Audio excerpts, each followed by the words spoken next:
In 2017, 33,000 people showed up to work one morning and never went back.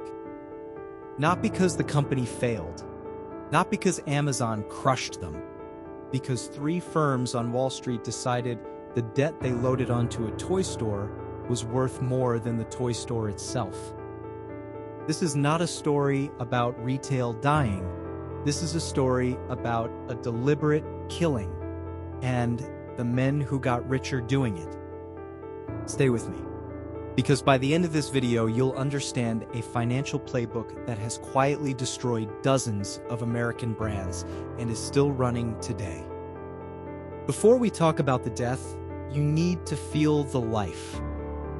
At its peak, Toys R Us was not just a store, it was a cultural institution.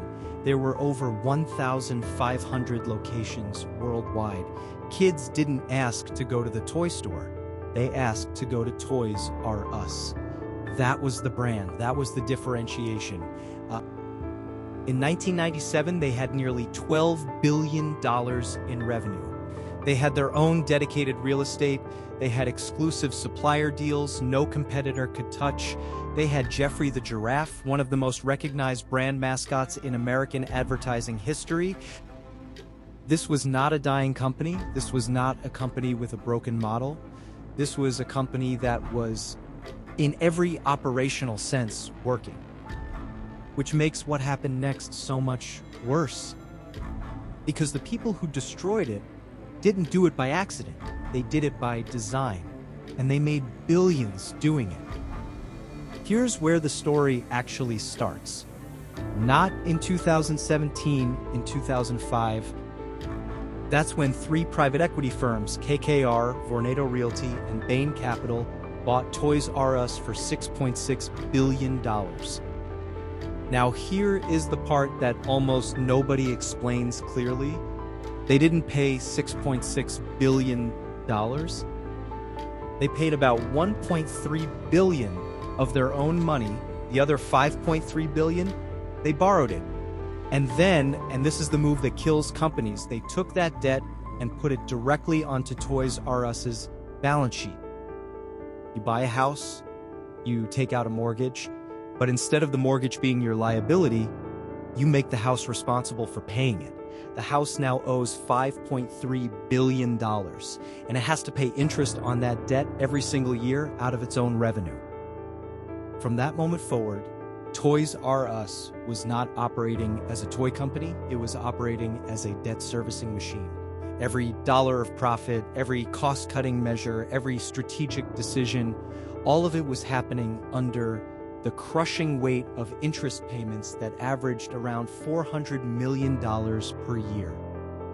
$400 million every year, just to stay alive, just to service debt they never chose to take on. Now let's talk about who these firms are, because understanding them is understanding the playbook. KKR, Kohlberg Kravis Roberts, is one of the most powerful private equity firms on the planet. They perfected the leveraged buyout in the 1980s. They're the firm that bought RJR Nabisco in the deal that inspired the book Barbarians at the Gate. Bain Capital, yes, Mitt Romney's Bain, had already done this to other companies. They would later do it to others still. And Vornado Realty is a real estate investment trust, which tells you something important right there. One of the three firms buying a toy company was primarily a real estate company. They weren't interested in toys. They were interested in the land those stores sat on.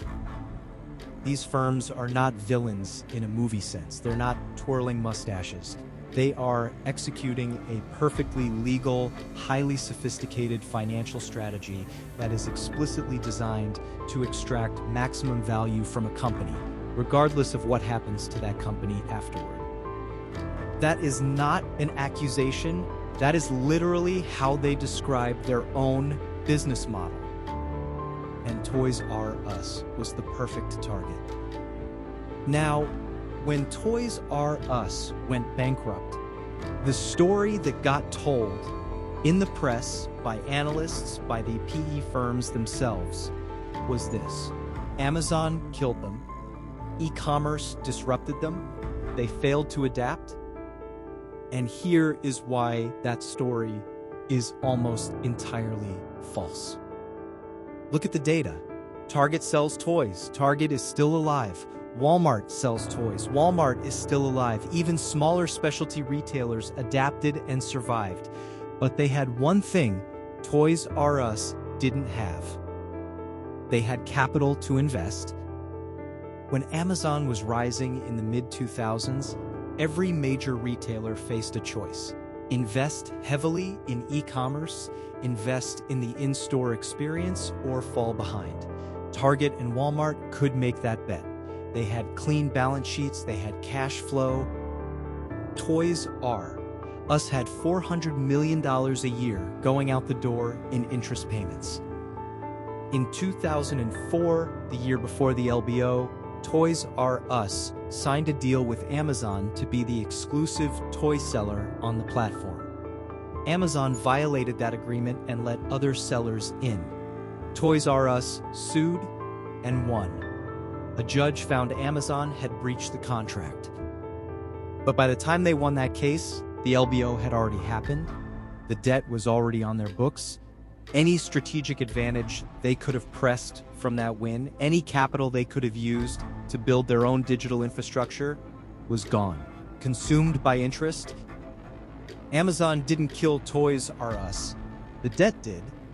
Amazon just made the grave look convenient. But wait, it gets worse. Because the debt wasn't the only thing bleeding Toys R Us dry. The firms who owned it were also extracting fees, directly, continuously, for years. This is called the management fee. It's standard in private equity. The PE firm charges the company it owns an annual fee for, and I want you to hear this clearly, for managing it. KKR, Vornado, and Bain charged Toys R Us approximately $200 million in fees between 2005 and 2016.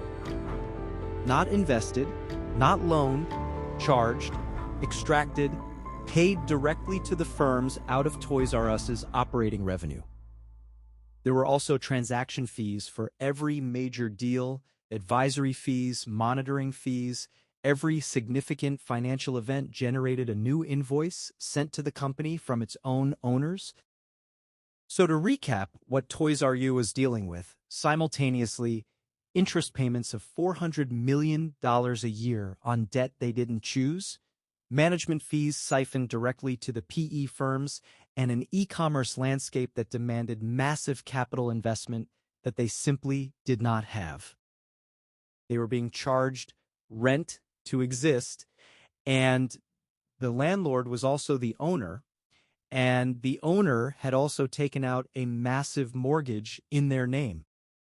This is not mismanagement. This is architecture. Let's stop talking about numbers for a second. Because in every spreadsheet, every debt covenant, every fee schedule, there were human beings.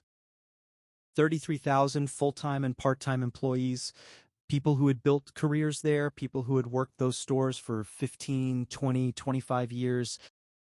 When the bankruptcy was declared and liquidation began, those employees received, in most cases, nothing. No severance, no back pay beyond what was immediately owed. The bankruptcy code put them at the bottom of the priority list. The secured creditors, the banks who had issued the debt, were paid first. The PE firms, who had already extracted hundreds of millions in fees, faced no obligation to workers. A 61-year-old woman who had worked in a Toys R Us distribution center for 32 years got a week's worth of pay. That's the human math. After public pressure and worker organizing, KKR, Bain, and Vornado eventually contributed to a $20 million fund for former employees. Which sounds significant until you do the math. 20 million divided by 33,000 workers is roughly $600 per person. The same year, KKR reported a net income of $1.2 billion. The same year. Here's what makes this story genuinely tragic, rather than simply outrageous. The people running Toys R Us weren't blind. They saw what was happening. They tried. In 2015 and 2016, the company was developing a new concept: smaller format stores, more experiential retail, less shelf stacking, and more play spaces. They called them Play Labs. The idea was to do what no Amazon algorithm could ever replicate: put a child in a room with a toy and let magic happen. It was the right idea, and by many accounts, the pilot stores were working. But here's the problem. Executing that vision at scale required capital.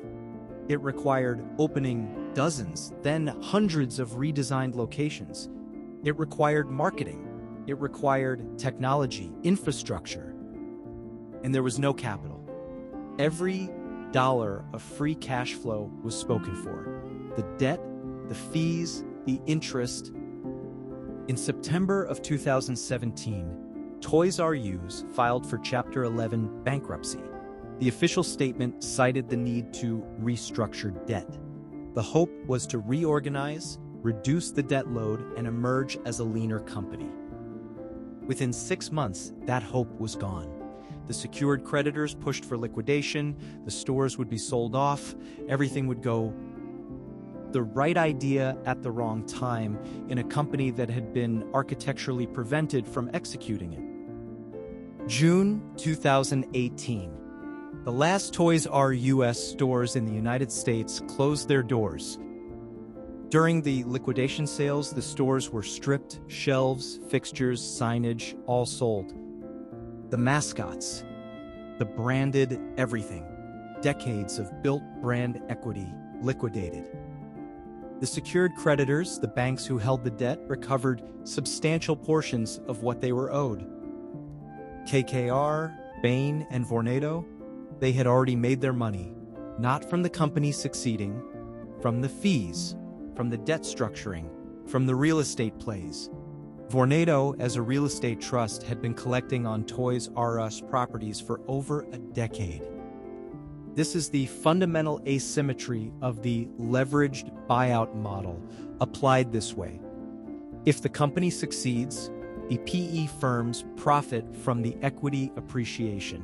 If the company fails, the PE firms have often already recovered their initial investment and more through fees and other financial mechanisms before the first store closes. The downside falls on creditors, workers, suppliers, and communities. The upside, in both scenarios, flows upward. That is not a glitch in the system. That is the system. Now I need you to understand something. Toys R Us is not a cautionary tale. It is not an isolated case. It is a chapter in a much longer book.